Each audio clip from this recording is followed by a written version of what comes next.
Let's open our Bibles to the book of Psalms. We're going to look at the 90th Psalm, Psalm 90. We want to read verses 10 through 12, Psalm 90, verses 10 through 12.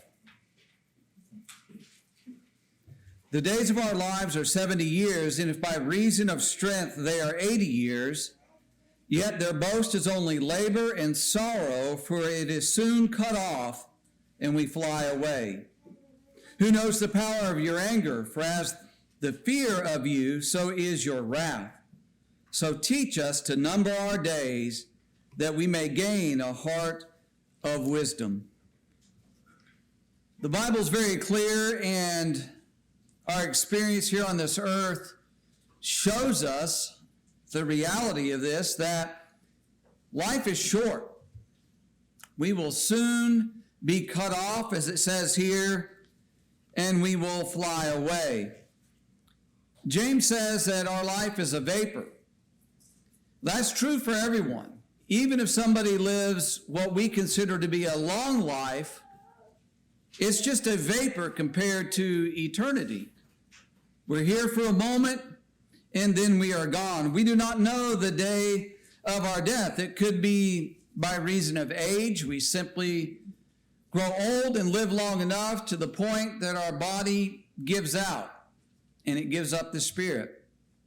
It could be disease that takes us, something that we're afflicted with that would degrade our body over time, and then our body can no longer handle that, and we pass away. It could be an accident that occurs, an automobile accident, an accident around the home. And our body can't sustain the damage from that accident, and so we die. It could be an act of violence. Perhaps we're out somewhere, maybe we're in our home, and somebody violently attacks us. It could be war. We don't know what the future holds. It could be a war that takes our life. But an act of violence could take us away. And we don't know when that's going to occur. We don't know when an automobile accident may occur. We don't know when we might slip and fall and lose our life because of that.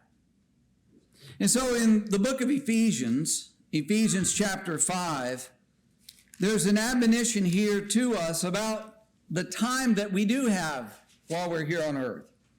In Ephesians 5, verse 15, he says, "See then that you walk circumspectly, not as fools, but as wise, redeeming the time, because the days are evil." In our lives, we need to walk soberly. We need to think clearly, as Paul is admonishing us here, to recognize God working in our lives, that we may serve him and do his will.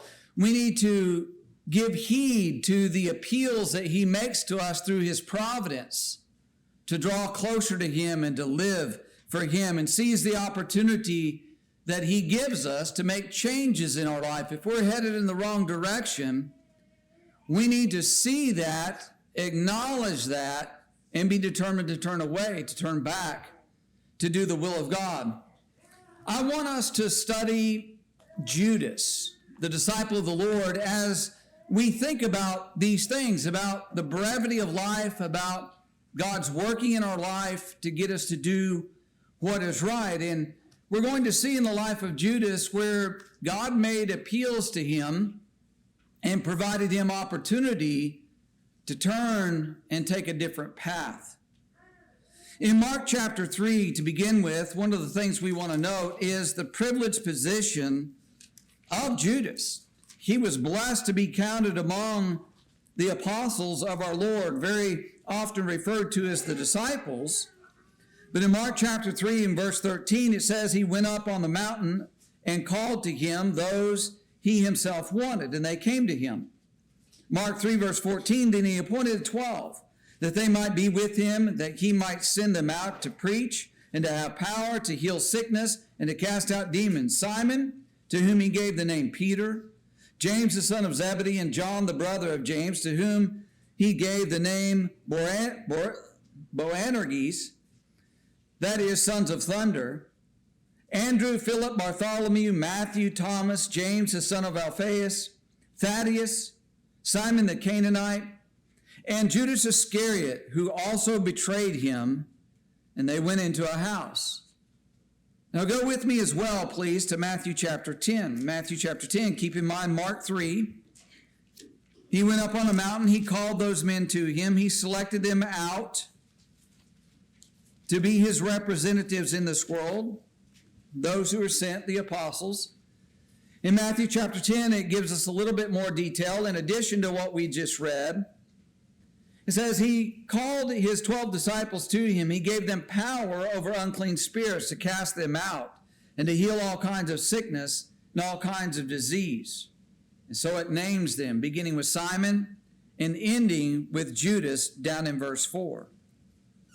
One of the things we note that among the things of the disciples, when he lists them out, one, it always begins with Peter, but it also always ends with Judas, because of what he was known for. This was the writers looking back on this time and realizing what had unfolded, and he's always put at the end of that, but he was counted among those who were to go out and represent the Lord in the world, to preach and to teach and to help him in his cause of saving mankind. He accompanied Jesus in his travels. He heard that teaching. And he was given power, as it says there, counted among those who had this power to heal the sick, to get rid of their diseases, to help the lame to walk.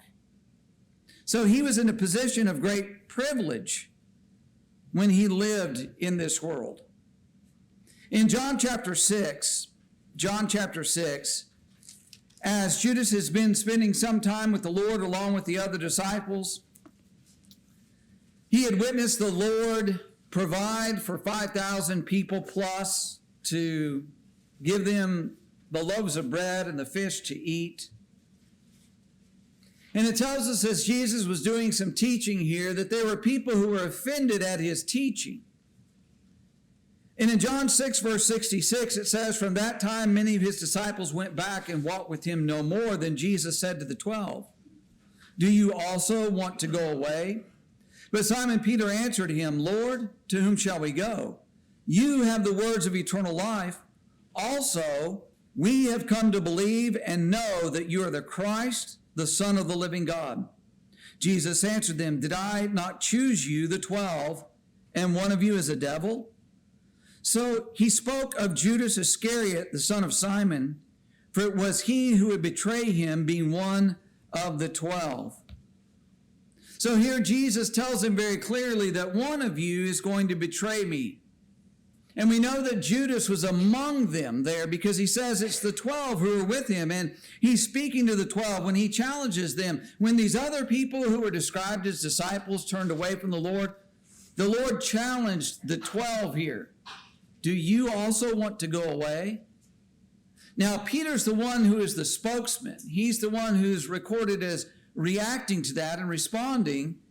In verse 69, though, notice that he says, "Also we have come to believe and know that you are the Christ." Judas was of that persuasion, of that understanding at this point. He recognized Jesus was not just an ordinary man, but he's the anointed one of God. He's the Son of God. Now, he didn't have a full, complete comprehension of what that meant, but he had a conviction similar to Peter and James and John and Matthew and the others. He had an understanding about these things. But here he is among them, and Jesus says, "I chose you, the 12, but one of you is a devil. One of you is in league with and headed down the path of what Satan would have you to do." Now, you would think that as he's there and he's hearing those words, that it would be an opportunity for self-reflection, and really for all of them to think about, what is he talking about? That's not something that I want. That I don't want to be a devil. I want to be faithful. I want to be loyal. I want to be true to the Lord. In John chapter 12, as you continue on, and this is the week before the Lord is executed, it says here in John 12, verse 1, then 6 days before the Passover, Jesus came to Bethany, where Lazarus, who had been dead, whom he had raised from the dead, there they made him a supper, and Martha served, but Lazarus was one of those who sat at the table with him. Then Mary took a pound of very costly oil of spikenard, anointed the feet of Jesus, and wiped his feet with her hair, and the house was filled with the fragrance of the oil. But one of his disciples, Judas Iscariot, Simon's son, who would betray him, said, why was this fragrant oil not sold for 300 denarii and given to the poor? This he said, not that he cared for the poor, but because he was a thief and had the money box, and he used to take what was put in it. But Jesus said, let her alone. She has kept this for the day of my burial. For the poor you have with you always, but me you do not have always. So in this passage, Judas is identified as a thief. He's among the apostles. He's living among them, intimately familiar with them and they with him. And he is one who Peter said, we know you're the Christ, but he's identified as a thief, as being materialistic, as being covetous in this. Judas complained about this use of the oil because he wanted to take some of it. That complaint that he registered was deceitful, as the text tells us. His intent was not to give it to the poor, though some of that may have made it to the poor. His intent was to get it into the money box so he could take a part of that. Well, what this is, we need to recognize, is a stepping stone on his path to total ruin. When the Lord spoke up and said, let her alone, she has kept this for the day of my burial, the Lord is conveying that message. She has done exactly what needs to be done with it. And Judas should have paused at this time and thought about his attitude, his covetousness. We go a little bit further, of course, into Matthew chapter 26. Matthew 26. And we remember that Judas went to the chief priests and made a deal with them to betray Jesus. In Matthew 26, verse 14, it puts it like this. Then one of the 12, called Judas Iscariot, went to the chief priests and said, what are you willing to give me if I deliver him to you? And they counted out to him 30 pieces of silver. From that time, he sought opportunity to betray him. So he went to betray Jesus, that he would be arrested, he would be put on trial. He was willing to do that, not because he thought Jesus was a fraud, that Jesus was deceiving people, that Jesus was a false prophet, but he did it to get money. What are you willing to give me if I betray him to you? And so it was agreed upon 30 pieces of silver. When you go to Luke chapter 22, Luke 22, have you ever noted this, what Luke records concerning this transaction between Judas and the chief priest? In Luke 22, verse 1, now the feast of unleavened bread drew near, which is called Passover. And the chief priests and the scribes sought how they might kill him, for they feared the people. Then Satan entered Judas, surnamed Iscariot, who was numbered among the 12. So he went his way and conferred with the chief priests and captains how he might betray him to them. And they were glad and agreed to give him money. So he promised and sought opportunity to betray him to them in the absence of the multitude. It says that he conferred with them. He went to them, and it's not just that he said, hey, what will you give me to betray him? But he sat there and had a discussion, and they schemed about how it was that he would betray Jesus to them. That idea conferred is not the idea he just made a request, they gave him money, and he left. They had a conference, a council about this. And he did that because he was seeking that money. Satan, it says, influenced him in this. Satan entered Judas, surnamed Iscariot. That is, he opened his heart to the devil to lead him down this path. In John chapter 13, then, as we jump over to John chapter 13, Remember that Jesus is with his disciples here. They're observing the Passover.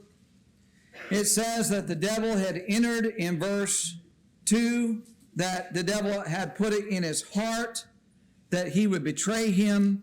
When you get to John chapter 13 and verse 21, read with me here. John 13, 21. When Jesus had said these things, he was troubled in spirit and testified and said, "Most assuredly I say to you, one of you will betray me." Then the disciples looked at one another, perplexed about whom he spoke. Now there was leaning on Jesus' bosom one of his disciples whom Jesus loved. Simon Peter therefore motioned to ask him who it was of whom he spoke. Then leaning back on Jesus' breast, he said to him, "Lord, who is it?" Jesus answered, "It is he to whom I shall give a piece of bread when I have dipped it." And having dipped the bread, he gave it to Judas Iscariot, the son of Simon. Now after the piece of bread, Satan entered him. Then Jesus said to him, "What you do, do quickly." But no one at the table knew for what reason he had said this to him. For some thought because Judas had the money box that Jesus said to him, "Buy those things we need for the feast," or that he should give something to the poor. Having received the piece of bread, he then went out immediately, and it was night. Again, it makes note that Judas allowed Satan to persuade him. You think about this occasion when the previous week, Jesus had many conflicts with the Jewish leaders and things were getting very tense. And they sit down to observe the Passover. It's a very solemn occasion as they're remembering back at the time when the Lord delivered them out of the land of Egypt and how merciful God had been to his people. So they're sitting there and observing this after that very difficult week. And Jesus is serving his disciples. He has washed their feet. He is trying to calm them down and give them some reassurance. As you go on in the book of John, you see him talking to them about these things. And in the midst of this, and after he had served his disciples and shown what it is to be a servant, his spirit is troubled because he's thinking about the one who's about to betray him. And he identifies Judas as that betrayer. Well, he betrayed Jesus, of course, in the garden in John chapter 18. John chapter 18 and verse 1, it says, Jesus spoke in these words, that is, that night with his disciple, and he had offered up a prayer in chapter 17. He went out with his disciples over the brook Kidron, and where there was a garden, which he and his disciples entered, and Judas, who betrayed him, also knew the place, for Jesus often met there with his disciples. So Jesus goes out to that garden. Judas understood that's where Jesus would be. He knew that's where he needed to lead the mob out to take him. And in Luke chapter 22, if you jump over there, Luke chapter 22 in verse 47, Luke 22 verse 47, says, while he was still speaking, that is, he was talking to his disciples, he had offered up the prayer to the Father 3 times, and he was talking to the disciples about the fact that they needed to rise up from their sleep, they needed to pray. Luke 22:47, while he was still speaking, behold, a multitude, and he who was called Judas, one of the 12, went before them and drew near to Jesus to kiss him. But Jesus said to him, Judas, are you betraying the Son of Man with a kiss? In Matthew's account, he says he calls him friend. So here's a kiss, a sign of affection, of warmth, of friendship. And he betrayed Jesus with that sign, with that symbol. So you see these things unfolding in the life of Judas, from being counted among the apostles, being privileged to be there, to the point that he leads the mob out there to arrest Jesus in the garden. You know, Judas did not have to betray the Lord. There were multiple points along the way in his life where he could have stopped, he could have fortified his faith, he should have been on guard against these warnings about betraying Jesus. And even though it was prophesied, that did not mean that Judas didn't have a choice in the matter. God could look down through time and see what choices he would make, but that did not mean Judas had to make those choices. He had a choice just like Peter and the other apostles as to what to do relative to Jesus, the Son of God. Those other men made their own choices in various ways, and Peter among them made some poor choices, but then made changes. But you look at Judas and you understand that he did not take those occasions, those opportunities. He did not heed the appeals that the Lord made to him. If you go all the way back to Matthew chapter 4, and just think about some of these things in a little more detail. In Matthew chapter 4 and verse 23, says, Jesus went about all Galilee, teaching in their synagogues, preaching the gospel of the kingdom, and healing all kinds of sickness and all kinds of disease among the people. Then his fame went throughout all Syria, and they brought to him all sick people who were afflicted with various diseases and torments, those who were demon-possessed, epileptics, and paralytics, and he healed them. Great multitudes followed him from Galilee, from Decapolis, Jerusalem, Judea, and beyond the Jordan. And then in chapter 5 through chapter 7, he preaches that Sermon on the Mount, the greatest sermon, the greatest lesson ever given. You think about that. Judas was there witnessing all those things. He saw the lame made to walk, and the blind to see, and the lepers cleansed, and demons cast out, and people raised from the dead. He was there when the stone was rolled away, and Jesus said, Lazarus, come forth. He saw Lazarus walk out. And he heard this teaching. Imagine what that would have been like, hearing the teaching of Jesus, sitting at his feet, hearing him teach these profound truths. That should have impacted Judas in his life. And as he came up to those times of decision as to what to do in life, he should have held on to these things, remembered what he had seen, the power of the Son of God, remembering the teaching that he had done. He should have had those things in mind. In Matthew chapter 14, verse 22, there's an interesting note here in Matthew's account about what unfolds. Remember, again, this is the occasion Jesus fed the 5,000. He dismissed the crowds. He went up on a mountain to pray. And it says that he was up there on that mountain alone, verse 23. Matthew 14, verse 24, it says, but the boat was now in the middle of the sea, tossed by the waves, for the wind was contrary. He had sent his disciples out to the other side of the Sea of Galilee. They're caught up in this storm in verse 25. Now in the fourth watch of the night, Jesus went to them walking on the sea. And when his disciples saw him walking on the sea, they were troubled, saying, it is a ghost, and they cried out for fear. But immediately he spoke to them, saying, be of good cheer, it is I, do not be afraid. And Peter answered him and said, Lord, if it is you, command me to come to you on the water. So he said, come. And when Peter had come down out of the boat, he walked on the water to go to Jesus. But when he saw that the wind was boisterous, he was afraid, and beginning to sink, he cried out, saying, Lord, save me. And immediately Jesus stretched out his hand and caught him and said to him, oh, you of little faith, why did you doubt? And when they got into the boat, the wind ceased. Then those who were in the boat came and worshiped him, saying, Lord, truly you are the Son of God.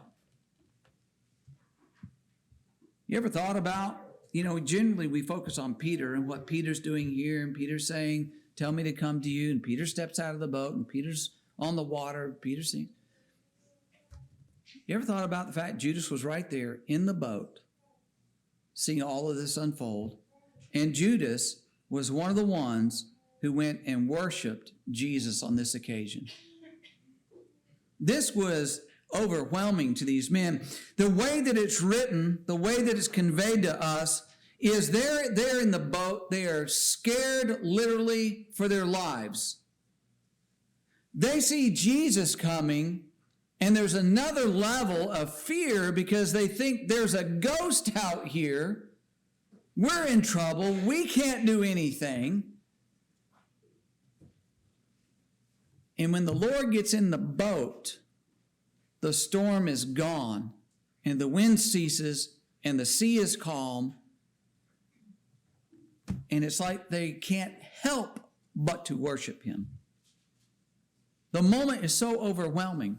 They're compelled to go before him and worship him. Judas was among those men. He ought to have held on to that incredible experience in his life. In John chapter 6, again, we think about the fact that Jesus is there. He's telling the people the truth they need to hear. The people don't like it. They turn around and walk with him no more. Jesus challenged those disciples, do you also want to go away?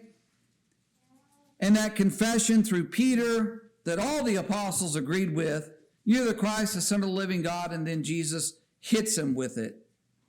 I chose all of you, the 12, but one of you is a devil. You think about that.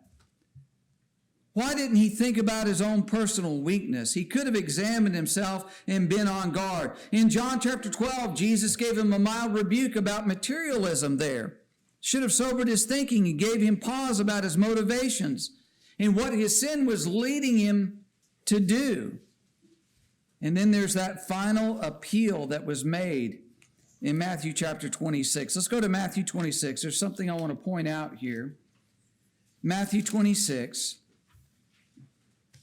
Now try to put yourself in the shoes or the sandals, I suppose, of Judas. And think about what the Lord is saying here in Matthew chapter 26, beginning in verse 20. When evening had come, he sat down with the 12. Now as they were eating, he said, assuredly I say to you, one of you will betray me. And they were exceedingly sorrowful, and each of them began to say to him, Lord, is it I? And he answered, he who dipped his hand with me in the dish will betray me. The Son of Man indeed goes just as it is written of him. But woe to that man by whom the Son of Man is betrayed. It would have been good for that man if he had not been born. Then Judas, who was betraying him, answered and said, Rabbi, is it I? He said to him, you have said it.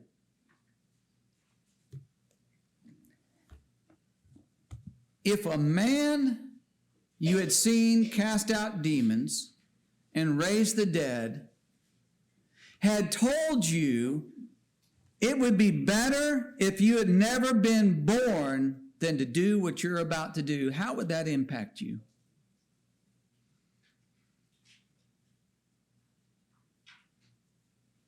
Judas even asked, is it me? And the Lord said, yes.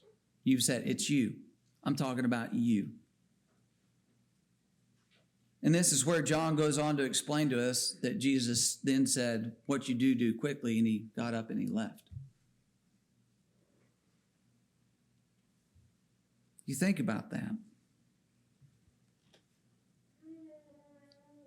That ought to have penetrated his heart.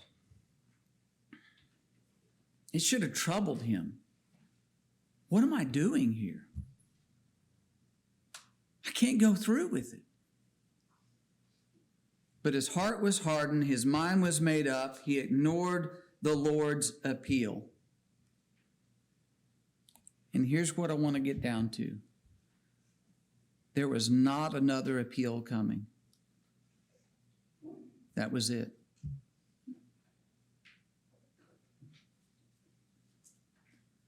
Judas did not appreciate the gravity of this situation right here. It didn't register with him what was about to unfold. Jesus tried to tell him. Jesus warned him about it. But Judas got up, he left, he went, he got the mob, he went out to the garden, he went up to Jesus, he gave him a kiss, identifying him so he would be arrested and put on trial, and he was put on trial. Then Matthew chapter 27 tells us it finally hit Judas what he had just done. In Matthew chapter 27 and verse 3, then Judas, his betrayer, seeing that he had been condemned, was remorseful and brought back the 30 pieces of silver to the chief priests and elders, saying, I have sinned by betraying innocent blood. And they said, what is that to us? You see to it. Then he threw down the pieces of silver in the temple and departed and went and hanged himself. Finally, he regretted what he had done. But it was too late. Jesus had been condemned. The die was cast, so to speak. He was going to be executed.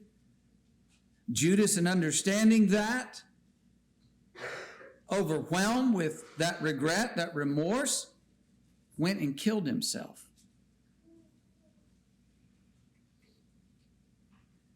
There was no more opportunity then for him to make changes. No more ability to make his life and his soul right with the Lord. If you will, open to number 599. 599, I want you to consider this. So open up your hymn book, please. Have it open.